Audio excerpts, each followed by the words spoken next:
Bienvenue à tous dans ce nouveau numéro de direct Grand Débat. Le débat est grand parce que vous nous suivez en direct de Kinshasa, capitale de la République démocratique du Congo. Vous nous suivez dans le monde. Grand merci, nous rendons vous, ces grands téléspectateurs qui à travers le monde, vous nous avez toujours fait confiance. Grand Débat, c'est avec les grandes figures, les hommes et les femmes, aux grandes idées autour de grandes questions d'actualité qui certainement vous apportent un plus par rapport aux différentes questions d'actualité. Et alors, je voulais vous dire, la Covid-19 existe réellement, nous devons scrupuleusement respecter les gestes barrières dont le port correct de masque, la distanciation sociale, le lavage régulier de mains. Et c'est pour ça que vous nous voyez ces derniers temps avec ce masque, et si on peut vous sensibiliser davantage. Ce soir, c'est une grande figure. Vous allez peut-être là découvrir dans ce magazine de Grand Débat. Il s'agit de M. Luc Kabunangu. Il est qui? C'est la grande question qui vous passe par la tête. Il est auditeur professionnel. Vous l'apprécierez au sujet de ses idées autour de ce magazine. Mais il est aussi cadre de l'UDPS.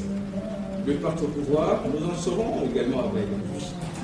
Mais la grande question qui fera débat aujourd'hui, c'est la sous-traitance. L'exercice du petit commerce, tout sera mis dans un lot, nous en parlons avec notre invité, mais la grande thématique, les petites et moyennes entreprises et la création de la classe moyenne en RDC, défis et perspectives. Nous en parlons tout de suite avec notre invité, M. Luc Kabunangu. Bienvenue et surtout grand merci d'avoir répondu à l'invitation de ce magazine direct Grand Débat. Merci beaucoup, monsieur. Le nom est dit correct? Oui, le nom est dit correct. C'est Luc Kabunangu. Mais pas conformément au droit civil congolais. Comment nom, ça? Poste, nom, prénom. Ah oui, si. Kabunangu, c'est le nom. Voilà. Prénom, c'est peut-être. Vous attendez à la campagne électorale? Si vous y prenez dans ces détails-là, dans cette forme-là, le nom c'est bien évidemment Kabunangu. Le poste nom c'est Kataï et le prénom c'est Luc. Voilà. Alors, auditeur professionnel, c'est quoi exactement? Auditeur professionnel, c'est quelqu'un qui a fait la comptabilité financière, qui a fait le cours principal qui est de la comptabilité financière et de l'audit, et spécialisé éventuellement dans l'audit interne avec certification dans l'audit interne. Voilà comment on est devenu auditeur professionnel.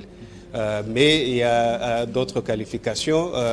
Bien avant de faire ma comptabilité financière et de me spécialiser dans l'audit interne, j'ai fait aussi l'administration des entreprises, qui est beaucoup plus dans des questions d'administration et de gouvernance dans le milieu des entreprises.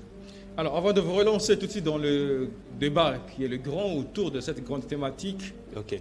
Les PME, les petites et moyennes entreprises et la création de la classe moyenne, défis et perspectives, quelle petite différenciation vous faites entre l'audit interne et l'audit externe? L'audit interne est une assistance au management ou aux dirigeants des entreprises qui voit tous les aspects de l'entreprise, qui part des opérations jusque dans les aspects financiers, mais qui se concentre beaucoup plus sur les contrôles internes. On voit les défis de l'entreprise du point de vue des risques ou menaces auxquels fait face une entreprise selon ses objectifs. Et alors, on vient avec des mesures pour gérer ces risques-là. Et vous avez un corps indépendant qui est celui de l'audit interne qui vient assister le management à lui affirmer que les mesures qu'ils ont mises en place sont d'abord bonnes, de deux, qu'elles sont appliquées de façon continue, non interrompue. Parce que si vous avez, par exemple, des mesures de transparence dans une gestion, prenons dans l'aspect de gestion financière de l'entreprise et que ces mesures ne sont pas d'application de façon continue dans une année. Ça fait que les risques pour lesquels on a pris ces mesures, qui peuvent être des risques de fraude, de corruption, comme on en connaît beaucoup dans notre pays, mais il y a des risques non intentionnels tels que les erreurs qui peuvent passer inaperçues, peuvent justement se réaliser et l'entreprise pourra se retrouver dans des difficultés. Donc voilà, d'une part, l'audit interne, c'est ce qu'elle fait, et elle collabore aussi avec l'audit externe. L'audit externe, à part s'il y a des demandes particulières, spéciales, de façon régulière, elle vient juste faire la vérification des états financiers de l'entreprise et généralement c'est à la fin de l'année, c'est une fois là. Alors, Monsieur Luc Kabunangu, nous posons tout de suite. Si vous voulez bien prononcer comme vous m'aviez interpellé tout à l'heure, c'est Kabunangu. Kabunangu. Voilà. Alors, nous plongeons tout de suite dans la grande thématique. OK. Les petites et moyennes entreprises en RDC. Est-il possible de promouvoir les entrepreneurs congolais? Il est très possible de promouvoir les entrepreneurs congolais. Certes, il y a des défis, comme il y en a partout au monde, et les défis ont toujours été là pour être relevés. Ils nous défient, nous pouvons nous y pencher un à un jusqu'à les résoudre et éventuellement à réaliser les objectifs que nous voulons. Ici, nous voulons faire la promotion de l'entrepreneuriat local, l'entrepreneuriat congolais. C'est très possible et il y a des mesures qu'on peut prendre pour voir des résultats mesurables dans le court, moyen et long terme. Alors, donc dans le court moyen, ça peut être, on peut même dire immédiat. Alors, je voudrais vous prendre, parce que vous avez évoqué deux facettes. Ouais. La première, c'était par rapport à la possibilité que c'est possible. Et cependant, il y a des défis. Ouais. Entre-temps, vous avez évoqué des mesures. Ouais. Alors, sur les plans de défis, ouais. Quels sont les défis, les grands? Bon, il faut voir dans quel aspect nous parlons. Si nous parlons en général, en République démocratique du Congo, nous savons déjà que le climat des affaires, ça n'est pas d'aujourd'hui, qu'il y a beaucoup de difficultés qui touchent aux aspects de la fiscalité, qui touchent aux aspects de l'infrastructure, tels que la télécommunication, les voies de communication. Ici, nous voyons les routes, les chemins de fer, tout ça, ça pose problème. Même l'eau, parce qu'il y a des industries qui fonctionnent avec beaucoup d'eau, beaucoup de quantité d'eau. Par exemple, si vous voulez faire des raffineries, des minerais, vous aurez besoin de beaucoup d'eau. Tout cela pose défi. Est-ce que ce ne sont pas des défis mineurs? Non, du fait que, est-ce qu'il ne faudra pas ici évoquer les grands défis du genre de soubassement juridique en termes de textes qui peuvent entourer l'entrepreneuriat congolais et aider celui-ci ou ces derniers à être boostés? Vous faites allusion à quel texte? Parce que quand vous dites déjà des textes qui font défi, ça c'est spécifique. Nous devons connaître ces textes-là et voir si effectivement ça constitue un défi. Mais il y a des textes qui peuvent être améliorés et il faut être aussi spécifique. L'économie est vaste. Vous partez du forestier, des mines, vous allez dans tous les domaines et vous n'avez pas les mêmes textes qui régissent toute l'économie d'un pays. Là, il faut être spécifique. Voilà pourquoi j'avais commencé en disant, certes, qu'au niveau du climat des affaires, là où il y a tous ces aspects, il y a des défis, il y a beaucoup de choses qui peuvent être améliorées. Vous avez les infrastructures. Oui. L'électricité aussi s'invite. Oui, voilà, l'énergie, c'est un problème, l'eau pose problème, les voies de communication posent problème. Les textes dont vous parlez, j'ai parlé ici de la fiscalité où il y a beaucoup de taxes. Ce sont des taxes qui peuvent être rationalisées pour rendre en fait la vie facile aux opérateurs économiques. Et quand ils ont une vie facile, je pense que même les investisseurs extérieurs trouve l'environnement attrayant, surtout que notre République démocratique du Congo offre beaucoup d'opportunités d'affaires. Donc nous pourrons attirer des capitaux directs pour investir. Mais il faut aussi ne pas oublier que les premières personnes qui en fait démontrent l'opportunité ou l'opportunité économique dans un pays sont les propres citoyens du pays. Si les propres citoyens du pays ne peuvent pas investir dans leur pays, mais ils fouillent, ils vont investir à l'extérieur, déjà cela entame la crédibilité de l'environnement en tant qu'un environnement d'investissement. Alors, Monsieur Luc Kabunangu, je rappelle à ceux-là qui viennent de se joindre à nous, c'est que vous êtes auditeur professionnel. Oui. Mais vous êtes aussi cadre de l'UDPS. Je suis cadre de l'UDPS. Ne vous en faites pas, je vous prendrai ça, je vous prendrai par rapport à ça à un certain moment. Il n'y a pas de souci. Mais aujourd'hui, les petites et moyennes entreprises, les PME, et la création de la classe moyenne, est-ce que les conditions permettent, ou c'est un contraste, ou c'est un mythe? Voir les PME congolaises et voir la création d'une classe moyenne. Je l'ai dit tout à l'heure, il n'y a pas de mythe.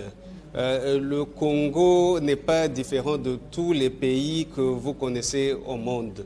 Le Congo n'est pas différent du Japon, il n'est pas différent des États-Unis, il n'est pas différent de la France, il n'est pas différent du Nigeria, il n'est pas différent de la Côte d'Ivoire, de l'Afrique du Sud, du Botswana. C'est possible de créer une classe moyenne dans le pays. Il faut juste venir avec des politiques appropriées et un engagement vraiment déterminé pour réaliser cela. Et je vous garantis que c'est possible. Et je vous garantis, comme je l'ai dit tout à l'heure, qu'il y a même des mesures qui, dans le court terme, peuvent produire déjà des résultats mesurables. Si je peux continuer, terminer là-bas, nous avons la maladie que j'ai constatée en RDC ici, où chaque fois qu'on dit, par exemple, créer une classe moyenne, les gens se réveillent le matin, ils cherchent la classe moyenne, ils ne la voient pas et ils disent « rien ne marche ». Oh, nous ne voyons pas le social, rien ne marche. Il y a des choses qui peuvent commencer par les textes, comme vous aviez dit, qui peuvent commencer par des études de faisabilité, tout genre d'études, avant de passer à d'autres actions. Donc, dans le court terme, il faut voir quels sont les aspects mesurables dans ce court terme, moyen terme, qu'est-ce que nous pouvons réaliser et faire une évaluation sur base de ça. Et là, je vous garantis encore que c'est possible. Nous ne sommes pas une race particulièrement différente de tous les êtres humains au monde. Mais alors, lorsque vous avez parlé il faut avoir une politique, oui. C'est qu'il y a l'absence de politique aujourd'hui, d'une politique cohérente, pouvant relier, faire le pont entre les PME et une classe moyenne. Il peut y avoir de politique cohérente, c'est possible, et il peut y avoir peut-être manque de volonté, il peut y avoir peut-être manque de capacité ou de compétences dans le chef d'un individu qui a la charge d'une certaine mission dans ce processus. Vous parlez à un auditeur ici et les auditeurs, nous évoluons toujours sur base des éléments factuels. Donc je ne peux pas confirmer qu'il y a ceci qui manque, sauf si nous le confirmons avec des preuves, des soubassements sur terrain. Je vous dirais, par exemple, si nous prenons la sous-traitance, parce que vous aviez dit, ici nous allons toucher l'aspect de la sous-traitance. Déjà, nous avons la politique qui est clairement définie. Déjà, nous avons des textes qui sont là. Il y a des gens qui peuvent avoir des questionnements, des interrogations sur certains aspects des textes. Personnellement, je les ai aussi. Mais du moins, il y a des textes qui existent et qu'on peut appliquer.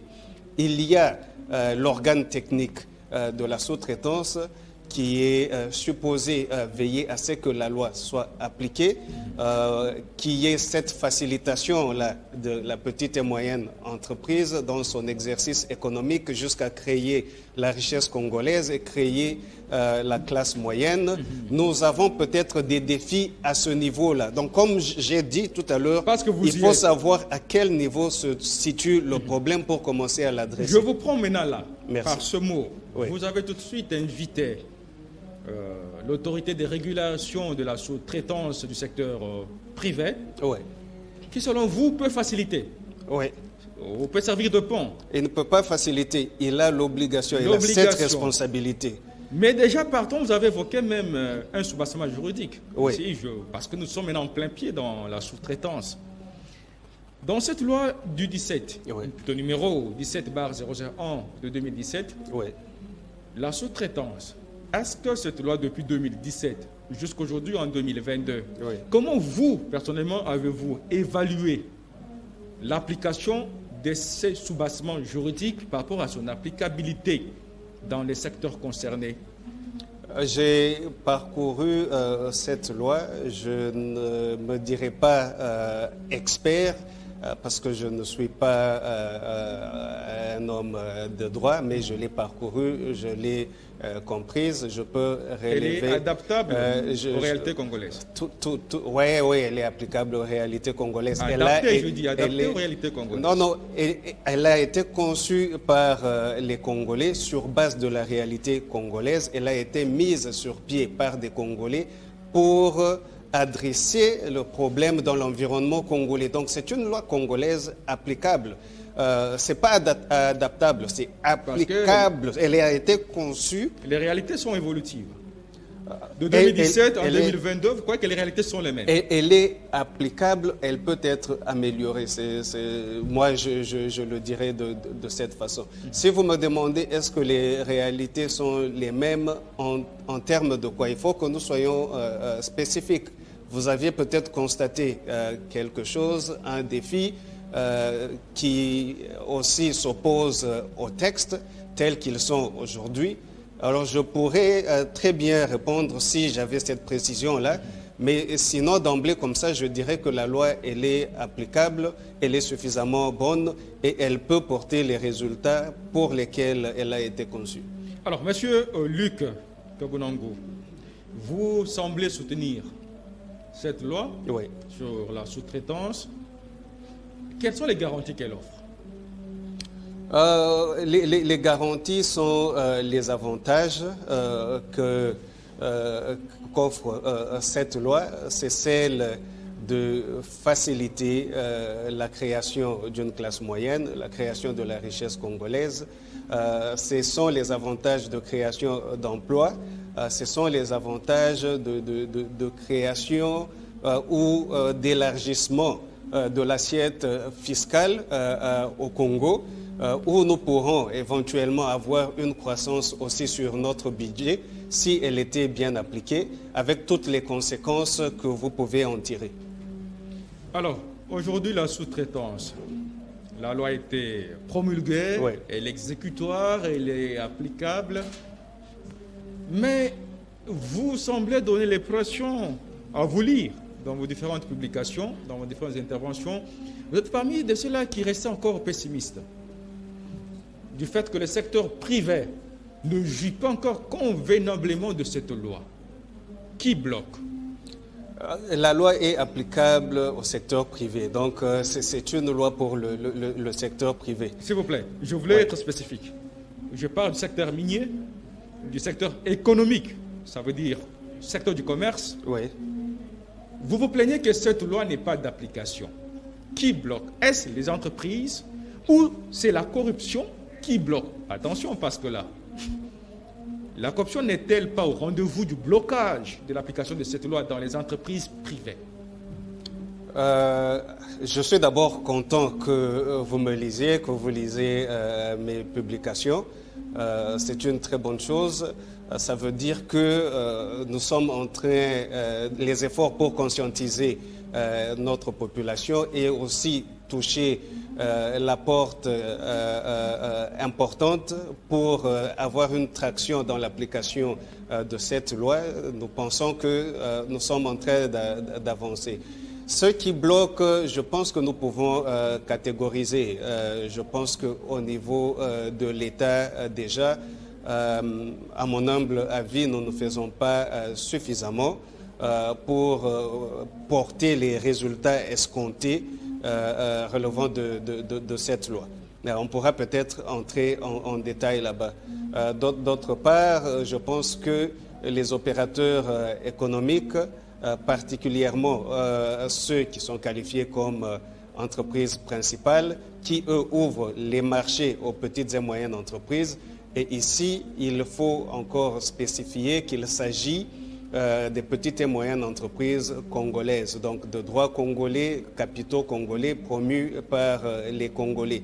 Donc ici, nous voulons redresser le déséquilibre qui existe à ce jour dans l'économie, dans l'écosystème congolais, pour permettre aux Congolais qui sont marginalisés d'avoir aussi une bonne part dans l'économie de leur pays et de créer cet équilibre entre les investisseurs étrangers et les nationaux. Voilà.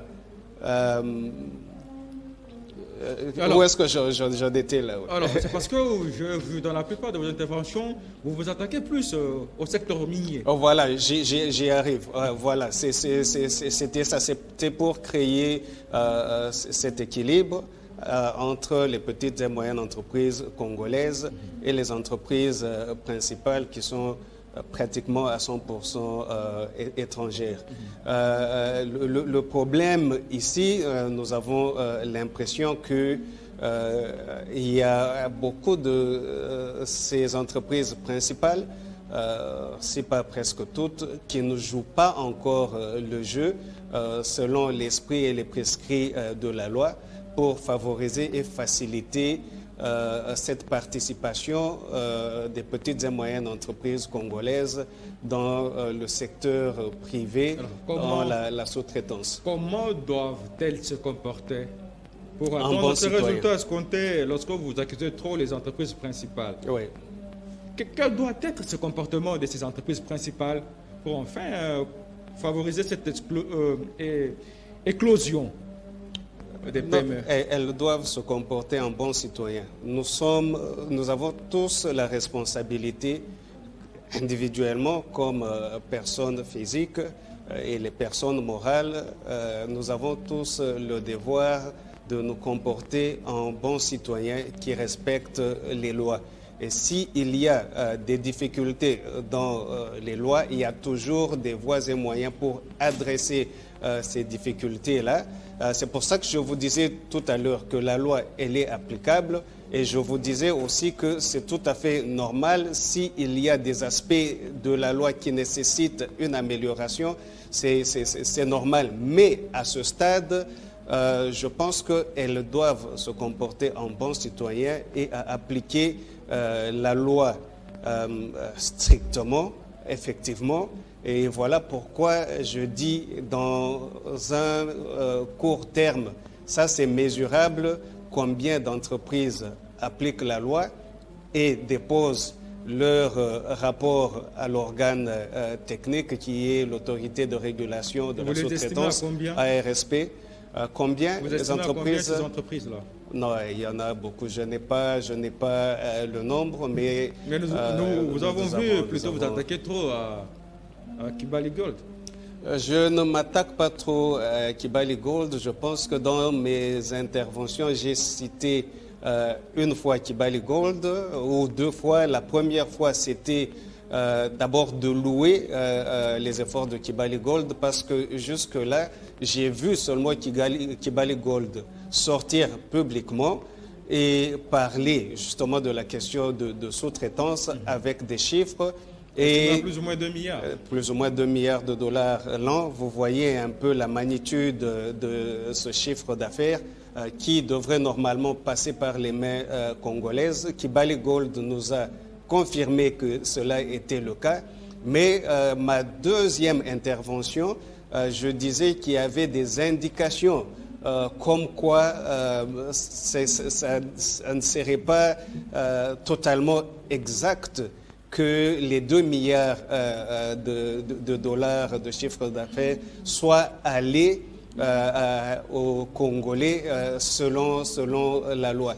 Il y a des gens qui parlent de au moins 70% qui restent entre les mains des étrangers. C'est pour ça que nous avions demandé dans notre intervention là à ce que l'ARSP puisse diligenter une mission de contrôle pour confirmer le rapport de Kibali Gold. Ça, c'est une responsabilité de l'État, de l'organe technique de l'État. Mais d'une autre part, oui, Kibali Gold est sorti dans les médias pour nous annoncer cela. Mais une autre des responsabilités de Kibali Gold serait, dans le respect de la loi, de publier le rapport sur la sous-traitance, de déposer le rapport sur la sous-traitance. Ça nous aiderait à ne pas trop spéculer, mais à avoir les faits et à analyser les faits et à les confirmer ou pas. Dès lors que nous n'avons pas ça, bien évidemment, nous nous trouvons dans une situation inconfortable. Voilà. Alors, dès lors que vous êtes dans cette situation d'ambiguïté, pourquoi vous attaquez de visu à cette entreprise? Je viens de vous répondre ici, je ne me suis pas attaqué à Kibali Gold. Kibali Gold est sorti et a présenté sa situation. Et en prenant sa situation et en regardant les faits, c'était d'une part Kibali Gold qui dit, et d'autre part des entrepreneurs congolais qui ont essayé de traiter avec Kibali Gold, qui ont connaissance de Kibali Gold, qui aussi disent que ce n'est pas très vrai. Alors on fait confiance en qui? Là, nous avons demandé à l'autorité de régulation de diligenter ARSP, de diligenter un audit. Voilà ce que ce n'est pas une attaque. En fait, c'est même la responsabilité de l'ARSP de le faire non seulement avec Kibali Gold, mais avec toutes les entreprises principales. Alors, à ce moment-là, vous avez confiance en cet organe technique de l'autorité de régulation de la sous-traitance dans le secteur privé? Pourquoi? Parce que je demande un audit. Oui, et que son rapport ferait foi. Qu'il commence par, voilà pourquoi je vous ai dit tout à l'heure que dès que nous avons au moins un rapport, nous savons l'analyser, le décortiquer et faire une évaluation. Bien évidemment, c'est l'organe qui est habilité à faire cela. Nous ne pouvons que lui accorder cet espace, qu'il fasse d'abord son travail. Jusque-là, je ne sais pas combien de missions de contrôle ont été réalisées par l'ARSP et où sont les résultats, où sont les rapports. Je voudrais dire ceci, votre responsabilité, vous et moi, en tant que Congolais, c'est de veiller à ce qu'il y ait transparence dans la gestion des affaires de l'État. Et quand il y a transparence, il y a une bonne gouvernance. C'est là que nous allons commencer à résoudre les problèmes qui nous dérangent tous les jours, les problèmes congolais. Donc, demander cela n'est pas une question de méfiance ou de confiance, mais c'est une question pragmatique, c'est ce qui devrait être fait. En fait, nous demandons à l'ARSP de faire son travail et d'être transparent dans l'exercice de son travail. Vous aviez parlé de corruption tout à l'heure. Oui. Est-ce que ce n'est pas un obstacle dans un rapport sincère? Écoutez, c'est un risque, la corruption, elle plane partout. Moi, je suis auditeur professionnel, j'ai autant d'années derrière moi de profession dans l'audit interne. À chaque fois que je me présentais devant le management, surtout quand vous êtes avec le sommet de l'entreprise, ils vous disent toujours, quand vous parlez du risque de fraude et de corruption, ils vous disent toujours que ici chez moi, il n'y en a pas. Et ça fait des années que je n'ai pas connu de cas de fraude et de corruption. Et ma réponse a toujours été, la corruption n'existe pas jusqu'à ce que vous la décelez. Il faut aller trouver que voilà, nous avons retrouvé ici des cas de corruption. Là, alors, tout le monde dira, oui, effectivement, il y a eu corruption. Donc, le risque plane aussi ici qu'il y ait des cas de corruption qui empêchent peut-être un bon fonctionnement de cet organe, mais nous ne pouvons pas l'affirmer sans en avoir les preuves.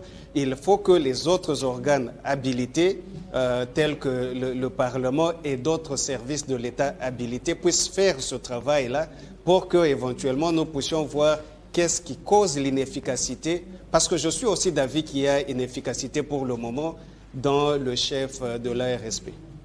Alors, Monsieur Luc Kabunangu, vous êtes auditeur professionnel. L'autre casquette, je vous prends après. Ok, ça va. Alors, aujourd'hui, au regard de ce tableau apparemment mitigé, Oui. vous estimez que la volonté du chef de l'État de faire des Congolais des milliardaires, c'est possible?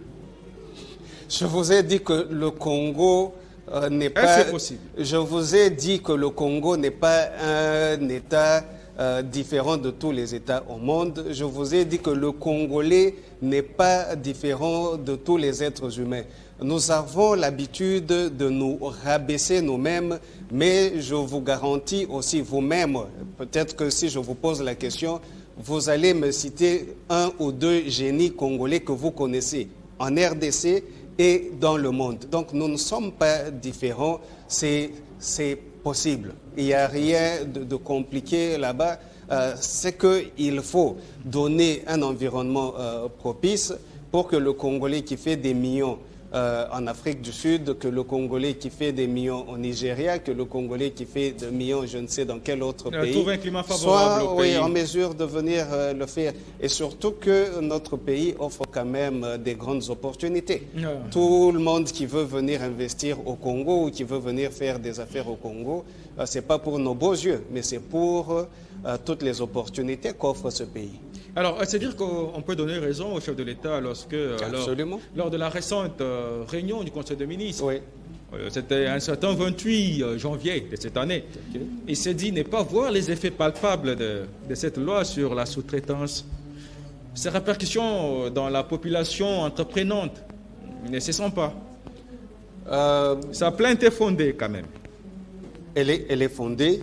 Le président de la République vient du Parti du Progrès social, donc c'est un socialiste. Il a l'obligation de veiller au social du Congolais. Et cela lui est réclamé chaque jour, à chaque sortie, à chaque opportunité. On rappelle au président de la République. Il est allé à Moanda. On lui a dit, papa, Lobaki, le peuple d'abord. Et le peuple d'abord, c'est ce social que nous attendons. Cette loi a la possibilité d'avoir un impact assez immédiat sur le social du Congolais. Nous ne le voyons pas, c'est un souci qui est bien fondé. Je l'ai dit de ma façon que je pense que l'ARSP est inefficace pour le moment. J'appuie la position du chef de l'État, je pense qu'elle est fondée et je l'appuie aussi, je me dis il faut qu'il voie ce rapport et je vous garantis que ce rapport ne nous fera pas grand plaisir en tant que Congolais. Alors, Monsieur Luc Kabunangu, je vous retrouverai peut-être à la fin pour une conclusion quant à ce. Pas de souci. Mais une parenthèse, le petit commerce. Oui. Ça fait aussi défaut. Comment ça? Est-ce qu'il faut aujourd'hui encore de pression sur ce que le petit commerce ne soit réservé qu'aux Congolais? Est-ce qu'il faut des pressions au-delà de la loi? C'est ma question. Non, bon, pas des pressions au-delà de la loi, parce que qu'est-ce que ça veut dire? Nous devons être dans le contexte de la loi, et le contexte de la loi... Mais une loi qui n'est pas appliquée. Non, ça devient un autre problème, et c'est un problème sérieux. Nous devons toujours prendre au sérieux le fait que les lois ne soient pas appliquées. C'est un problème qui a coûté toute une vie à certaines personnes, dont les membres de l'UDPS, Étienne Tshisekedi, que nous avons célébré le 1er février ici. Toute sa lutte ici, il n'a pas accepté d'entrer, de participer dans les gouvernements qui se sont succédés. C'est parce qu'il n'a pas eu cette garantie d'avoir un état de droit. Nous nous sommes battus pour avoir un état de droit. Et nous le répétons souvent que la loi est le fondement, la justice est le fondement de toute nation civilisée et prospère. Donc nous ne pouvons pas avoir des lois qui ne sont pas respectées. En commençant par l'usage de la route, jusqu'à toutes les lois possibles. Et voilà que dans ce secteur ici, crucial, très très important, qui affecte la qualité de vie du Congolais, étant dans cette culture de violation de lois sans conséquence, parce qu'il faut le dire aussi, l'un de nos grands problèmes, c'est qu'il n'y a pas de conséquences aux gens qui violent la loi. Voilà que cette loi est en souffrance et notre qualité de vie est en souffrance. Nous pleurons, nous nous lamentons, mais on dirait que personne ne voudrait se remettre en cause soi-même et revenir, avant même qu'il y ait des mesures contraignantes, de s'aligner de soi-même pour essayer d'observer et de respecter les lois de la République. Il faut le faire. Grand et petit, tout le monde, nous devons être sous la loi. Monsieur Luc Kabunango, je vous donnerai quelques minutes à la fin pour conclure par rapport à ce chapitre. Okay. Déjà parce que vous y étiez déjà, à un certain moment, je vous sentais toujours revenir, le progrès social, et tu sais ce qu'il dit, le 1er février, c'est 5 ans. Ouais. Comment avez-vous l'esprit de l'homme? Je vous prends maintenant comme cas de l'UDPS. L'esprit de l'homme qui est parti il y a 5 ans, son héritage idéologique, est-ce que se pérenniser l'UDPS au pouvoir il y a 3 ans? Je ne comprends pas la question finalement. À la ma fin, question est celle-ci. À la fin, je vous prendrai pour votre message exclusif par rapport à la sous-traitance. Et maintenant, je vous prends comme cadre de l'UDPS. Mais pendant votre intervention, vous êtes revenu maintes fois sur l'UDPS qui plaide pour le progrès social. Et maintenant, vous avez dit il n'y a pas longtemps que nous avons célébré la mort de ce grand esprit, Etienne Tshisekedi. Et c'est maintenant que je vous prends sous votre casquette de l'UDPS. Etienne Tshisekedi qui est parti il y a 5 ans. L'UDPS qui est au pouvoir il y a 3 ans. Ma question est la suivante. Est-ce que l'héritage idéologique d'Etienne Tshisekedi est-il pérennisé 3 ans de l'UDPS au pouvoir, 5 ans de mort d'Etienne Tshisekedi? C'est ça ma question. Je vous répondrai en disant ceci. L'UDPS s'est battu pour l'état de droit dans la République démocratique du Congo. Aujourd'hui que nous sommes au pouvoir, nous sommes dans ce processus-là. Tous les efforts sont fournis. Je vous ai dit, il faut toujours avoir des étapes mesurables, court terme, moyen, long terme.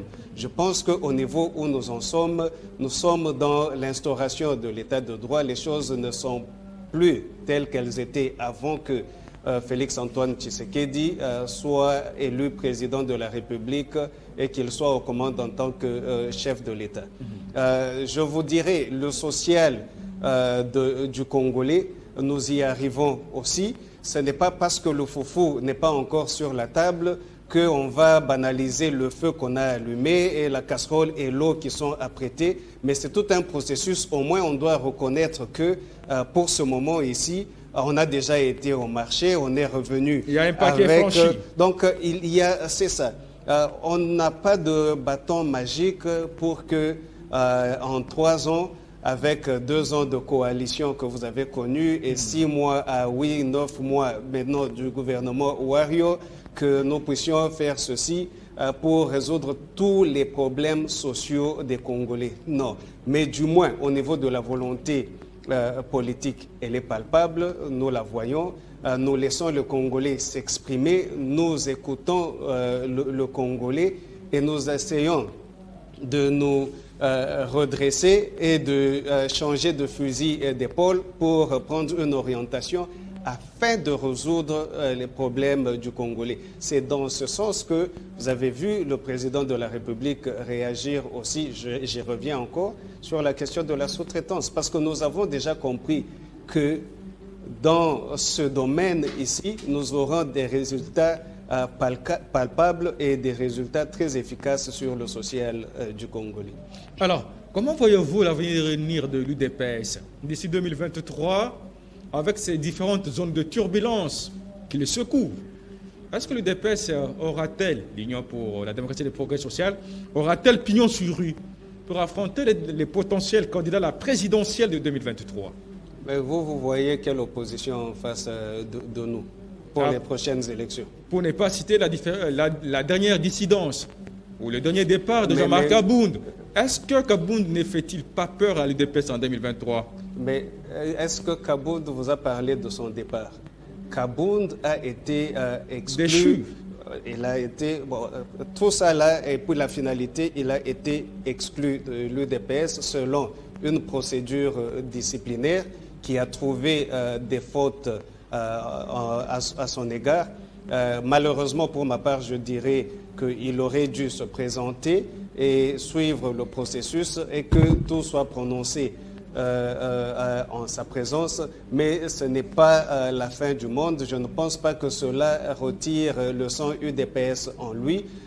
Moi, si je devrais lui conseiller, je lui dirais, je lui demanderais de rester calme en tant qu'un bon enfant UDPS. Vous savez, vous êtes parents, quand vous perdez un enfant par son comportement, même si vous le chassez de la maison, vous ne restez pas dans la joie parce que vous avez foutu votre enfant à la porte.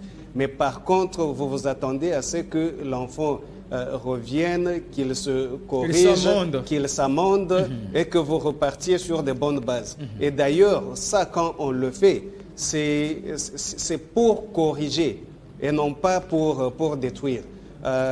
Nous espérons qu'il ne sera pas détruit et nous espérons que selon les prescrits de nos textes, au moment où cela autorisera, nous espérons qu'il pourra revenir et se corriger et évoluer avec son parti. Alors, M. Luc Kabunango, est-ce que vous voyez l'UDPS conserver le pouvoir 2 mandats successifs? Ça veut dire revenir au pouvoir en 2023?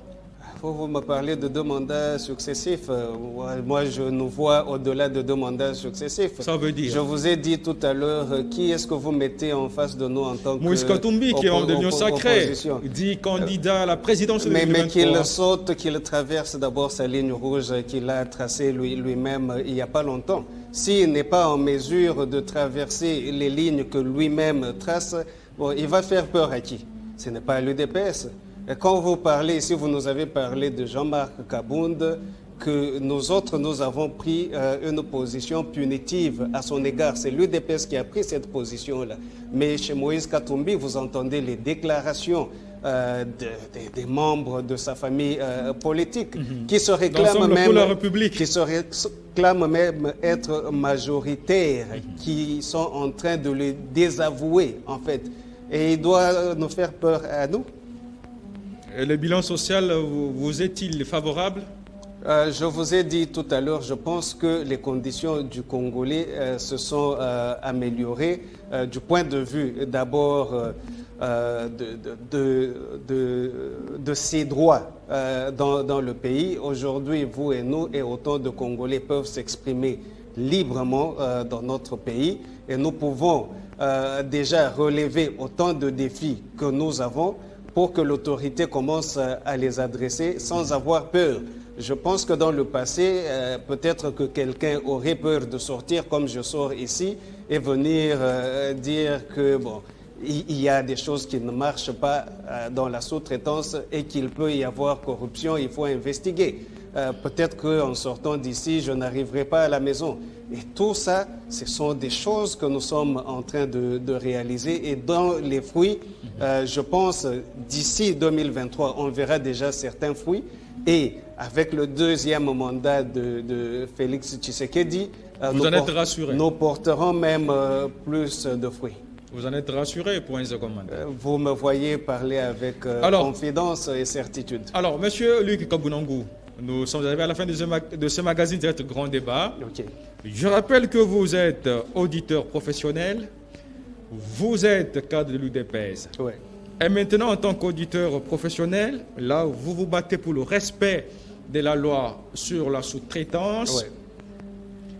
En résumé, qu'attendez-vous de l'évolution quant à cette situation que vous déplorez aujourd'hui, que cette loi souffrirait encore au niveau de son exécution par rapport à certaines entreprises? Par rapport à pratiquement toutes les entreprises. Toutes les entreprises, selon vous.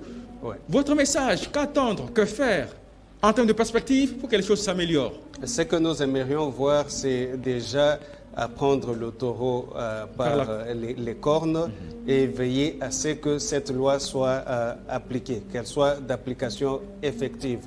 Nous aimerions voir la collaboration entre toutes les parties prenantes, ça veut dire les entreprises principales, les entrepreneurs congolais et même l'État, parce que l'État a un rôle à jouer via les ministères pour faciliter des PME, à la limite même de la justice. Tout le gouvernement, parce que vous avez le gouvernement national qui a un rôle à jouer. Bon, ça descend jusqu'au niveau des provinces, même le gouvernement provincial a un rôle à jouer. Donc tout l'État congolais, en tant que partie prenante, jouer son rôle aussi, et que toutes les parties prenantes puissent se retrouver pour éventuellement faciliter la mise en application de cette loi. Il y a des contraintes qui sont réelles, qui nécessitent des solutions. Il faudra, en travaillant ensemble avec toutes les parties prenantes, veiller à ce que toutes ces difficultés-là puissent trouver solution. Il y a d'autre part des faits qui nous font un peu de regret dans la loi, c'est qu'on a fait des ouvertures qui commencent à causer entorse à la loi. Je ne sais pas toutes les énumérer ici, mais j'aimerais qu'on puisse les revoir et les adresser afin de corriger et de remettre les choses sur la voie. Par exemple, il y a des dérogations qui sont attribuées aux entreprises étrangères et jusqu'à présent, ce que nous aimerions voir, c'est combien de dérogations il y a et qui en sont les bénéficiaires et quelle est la contrepartie. Il y a des dérogations qui sont données, accordées de façon permanente. Je pense que celle-là, on devrait revoir et ramener la loi qu'il n'y ait pas de dérogations permanentes. Il y a même ce fait que les dérogations soient accordées par un seul individu.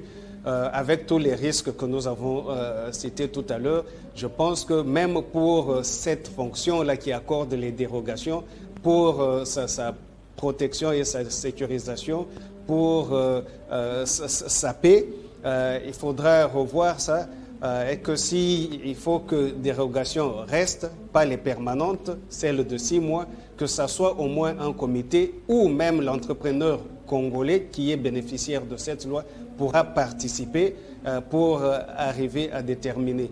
Il y a le régime de sanctions. Moi, je pense que dans un domaine où c'est une affaire des milliards de dollars, quand on vient avec des sanctions de 50 000 $, en fait, quelqu'un peut juste s'en moquer et s'en passer. Je pense que ça, on doit revoir.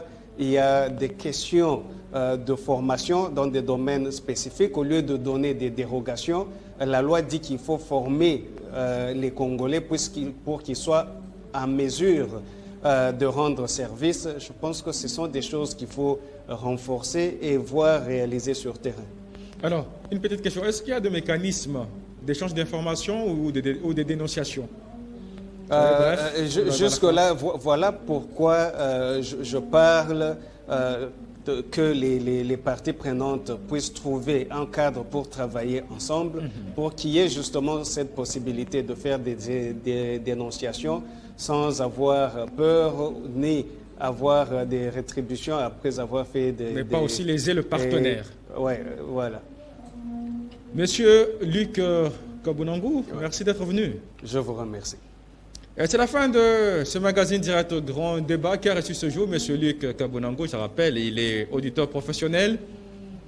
Il est cadre de l'UDPS, mais en tant qu'auditeur professionnel, il est celui qui soutient certainement l'efficacité de la loi sur la sous-traitance. Le prochain invité sur vous, grand merci de nous avoir toujours fait confiance à votre chaîne. Dans un instant sur le journal, mais les prochains invités sur vous. Du reste, excellente suite de cours.